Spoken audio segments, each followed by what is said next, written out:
इंतखाबात की तारीख पर सुप्रीम कोर्ट में समाअत। सदर मुमलिकत और इलेक्शन कमीशन के दरमियान मुलाकात के मीटिंग मिनट्स अदालत में पेश। चीफ जस्टिस ने सवाल किया, सदर मुमलिकत ने दस्तखत क्यों नहीं किए? सदर मुमलिकत की जानिब से ऑफिशियली तस्दीक होनी चाहिए। किसी किस्म का इब्हाम नहीं चाहते। हम ऐसी कोई स्पेस नहीं छोड़ना चाहते जिससे कल कोई ये कहे कि मैंने तो दस्तखत नहीं किए। अगर कोई ऐवान सदर से आना चाहता है तो उसे भी खुशामदीद कहते हैं। बुरा ना मानिएगा, लेकिन लोगों के जहन तब्दील होते रहते हैं। चीफ जस्टिस का अटॉर्नी जनरल से मुकालमा। अटॉर्नी जनरल ने कहा, ऐवान सदर से दस्तखतशुदा दस्तावेजात आ रही हैं।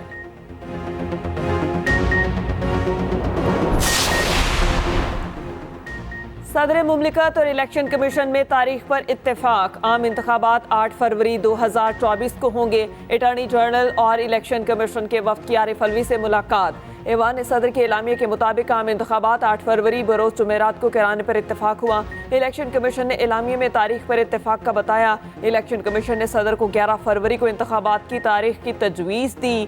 3 तारीखें सामने रखी, 28 जनवरी, 4 फरवरी और 11 फरवरी को इलेक्शन कराने की तजवीज़ दी।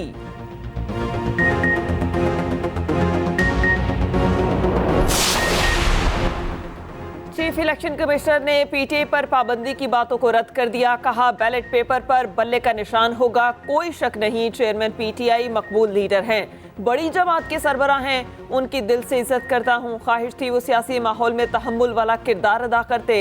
इंतखाबी शेड्यूल के बाद तमाम जमातों को लेवल प्लेइंग फील्ड देने का ऐलान। सहाफ़ी ने पूछा, पोलिंग डे इतवार का दिन क्यों नहीं रखा?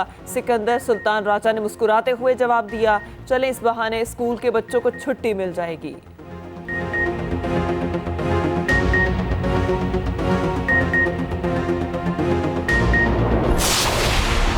आइन से मुतसादिम कानून साजी से मसाइल जन्म लेते हैं। जब भी मुबहिम कानून साजी होगी, पेचीदगियों का सबब बनती है। सेनेटर शहजाद वसीम का इजहार ख्याल, हम नहीं चाहते कि 90 रोज में इंतखाबात हों, यह गलत बात है, लेकिन हमें आइन की बाकी शिकें भी सामने रखनी होगी। सेनेट इजलास में इसहाक डार का इजहार ख्याल। कहा, मरदमशुमारी को 2 अगस्त को मुतफ़िका तौर पर मंजूर किया गया। मरदमशुमारी के बाद इलेक्शन कमीशन को हल्का बंदियों का अमल मुकम्मल करना है। चीज़ें हमने खुद खराब की, किसी को इल्ज़ाम नहीं दे सकते। कुछ लोगों की ख्वाहिश थी कि पाकिस्तान डिफॉल्ट करे और श्रीलंका बने।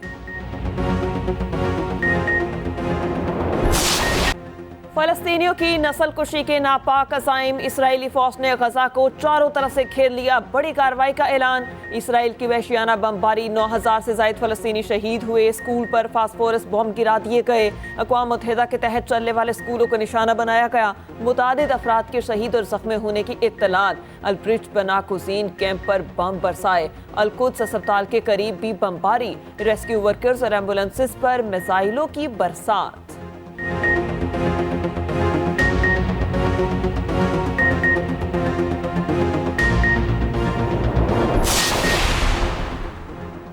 हिज़्बुल्लाह का आज जंग में बाज़ाब्ता शमूलियत का इम्कान। सरबराह हसन नसरुल्लाह नमाज़ जुम्मा के बाद अहम खिताब करेंगे। खिताब से कबल ही लिबनान से पैदर पै वार शुरू। जनूबी लिबनान से इसराइली शहर के रियाद शमूना पर रॉकेटों का हमला। इसराइल की मुतादिद गाड़ियाँ तबाह, इमारतों को आग लग गई। लिबनान से फायर मिसाइल से इसराइल का एक और ड्रोन तबाह। हिज़्बुल्लाह ने 2 ड्रोन से इसराइली अहदाफ को निशाना बनाया। ज़मीनी कार्रवाई का रास्ता रोकने की हर मुमकिन कोशिश। हमलों में 18 इसराइली फौजी मारे गए। इसराइली फौज के साबिक डेप्यूटी चीफ ने सुरंगों को इसराइली फौज के लिए मौत का जाल करार दे दिया।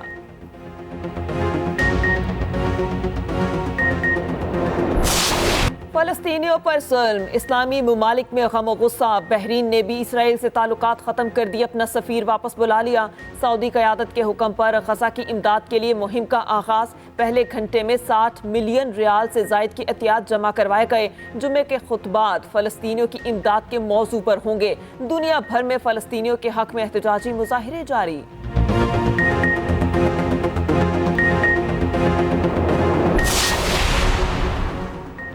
शिमाली कोरिया के सरबराह फ़लस्तीन की हिमायत में आ गए। किम जॉन इंग ने शिमाली कोरियन हुक्काम को फ़लस्तीन की हिमायत का हुक्म दे दिया। शिमाली कोरिया हमास को हथियार भी फराहम कर सकता है। अमरीकी अखबार ने जनूबी कोरिया की खुफिया एजेंसी का दावा शाये कर दिया।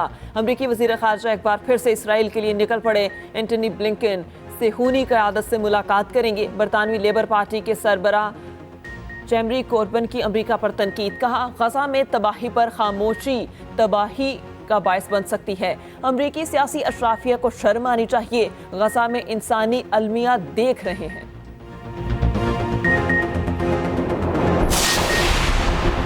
पाकिस्तान स्टॉक एक्सचेंज बुलंद तरीन सतह पर पहुंच गया। 346 पॉइंट्स की तेजी। 100 इंडेक्स 53,000 की नफसियाती हद अबूर कर गया।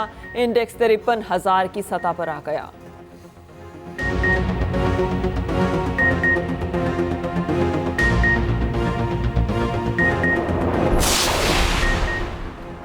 सबको लेवल प्लेइंग फील्ड मिलनी चाहिए। रहनुमा मुस्लिम लीग नून मियां जावेद लतीफ की न्यूज कॉन्फ्रेंस, कहा कोई जेल में भी लाडला है कैसे?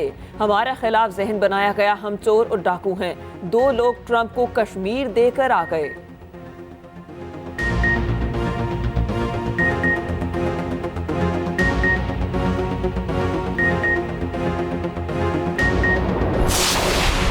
पीपल्स पार्टी मुल्क में अगली हुकूमत बनाएगी। आसिफ अली जरदारी पुरज़्म कारकुनान से मुलाकात में कहा, जयालों ने हर दौर में चैलेंजेस को कबूल किया। हर कारकुन मुल्क में अवामी हुकूमत के क़याम के लिए पुरज़्म है।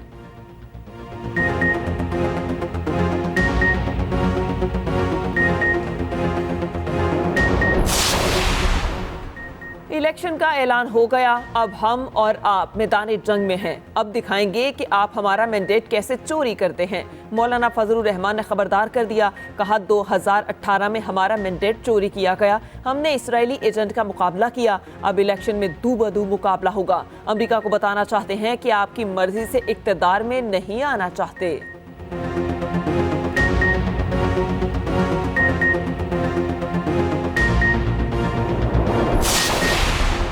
इंतखाबात की तारीख ने सियासी गहमा गहमी को बढ़ा दिया। इस्तेहकाम में पाकिस्तान पार्टी आज हाफिजाबाद में पिंडाल सजाएगी। तैयारियां हतमी मराहिल में दाखिल। हजारों कुर्सियां लगा दी गईं। पार्टी परचमों की बहार। रहनुमा 5 बजे खिताब करेंगे।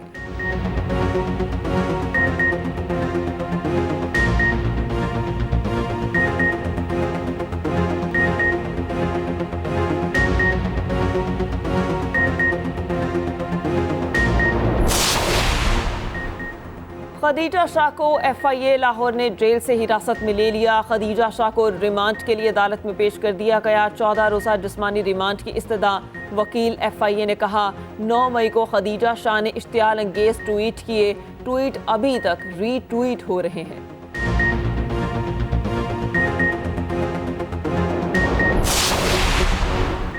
लाहौर हाईकोर्ट में स्मोक के तदारुक के लिए दायर दरख्वास्त पर समाअत। अदालत का आलूदगी फैलाने वाली फैक्ट्री को सील करने का हुक्म। रिमार्क्स दिए, फैक्ट्री मालिकान अदालत में बयान हल्फी जमा कराएं। अगर दोबारा खिलाफ वर्जी हुई तो फैक्ट्री को मिसमार कर दिया जाए। जब तक बयान हल्फी ना दें, फैक्ट्री डीसील ना की जाए। अगर कोई गाड़ी स्मोक का सबब बन रही है तो इसकी तस्वीरें बनाएं।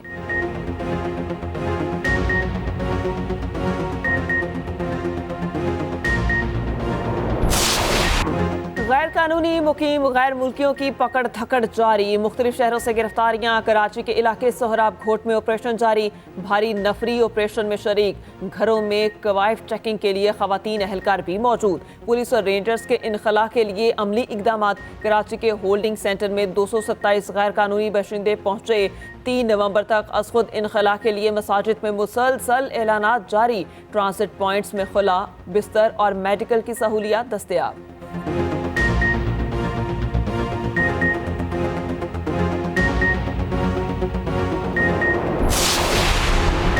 गैर कानूनी गैर मुल्कियों का इनखला जारी। तोरखम बॉर्डर पर वतन वापसी के लिए गैर मुल्की शहरियों की बड़ी तादाद मौजूद। गुज़श्ता रोज 19,344 अफगान बाशिंदे वापस गए।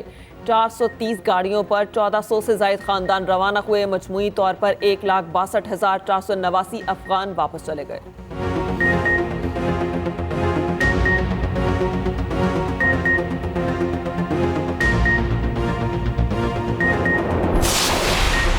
वर्ल्ड कप में आज अफगानिस्तान और नीदरलैंड का आमना सामना होगा। लखनऊ में मैच 1:30 बजे शुरू होगा। अफगान टीम ने 6 में से 3 मुकाबलों में मुखालिफिन को शिकस्त दी। नीदरलैंड भी 6 में से 2 मैच जीत चुकी।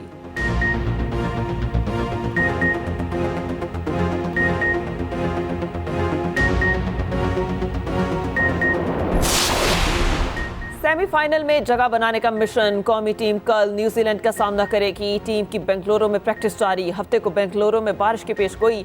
साबिक इंग्लिश कप्तान माइकल वॉन ने सेमीफाइनल में पाक भारत टाकरे की पेशगोई कर दी।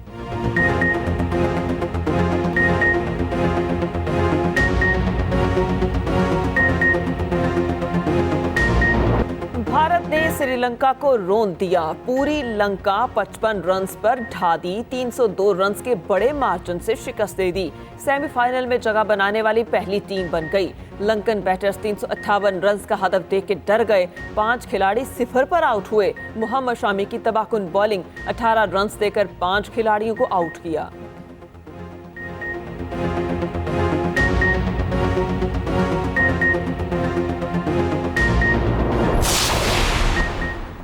मुल्क भर में बिजली चोरों के खिलाफ एक्शन। 1 सितंबर से अब तक 32 बिलियन से जायद वाजबात और जुर्माने हासिल कर लिए गए। 22 से 29 अक्टूबर तक 4.59 बिलियन जुर्माना वसूल।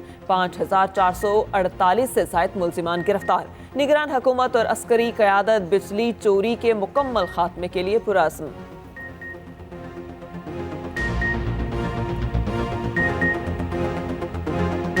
जस्टिस इरफान सादात ने बतौर सुप्रीम कोर्ट जज ओहदे का हलफ उठा लिया। चीफ जस्टिस पाकिस्तान काजी फाइज ईसा ने जस्टिस इरफान सादात से हलफ लिया। हल्फ बर्दारी की तकरीब सुप्रीम कोर्ट में मुनक्किद हुई।